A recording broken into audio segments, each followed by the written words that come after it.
Presidenti i SBA-s Donald Trump tha se po zhvillohen biseda shumë të mira me Iranin, por theksoi se nuk do të lejojë që Irani ta shantazhojë SBA-n përmes ngushticës së Hormuzit. Ai shtoi se Irani po sillet pak dinak, siç ka bërë për 47 vjet. Trump rikujtoi gjithashtu se bllokada amerikane ndaj porteve iraniane do të vazhdojë derisa marrëveshja me Iranin të jetë 100% e përfunduar. Nga ana tjetër, kryetari i parlamentit të Iranit, Mohamed Bagher Ghalibaf, deklaroi se ndonse është bërë përparim në negociatat për përfundimin e luftës me SBA-n, të dyja palët janë larg diskutimit funditar. Ghalibaf, një nga negociatorët iranian, ishte javën e kaluar në Pakistan për bisedime paqeje me përfaqësues amerikan, përfshirë zëvendës presidentin J.D. Vance. Deri më tani nuk është saktuar një datë për raundin e ardhshëm të bisedimeve.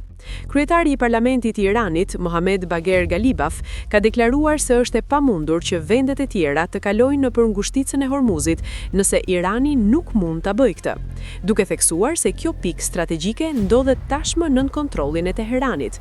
Ai paralajmëroi se rihapja e plotë e qarkullimit në këtë korridor jetik detar do të varet nga heqja e bllokadës detare nga Shtetet e Bashkuara të Amerikës.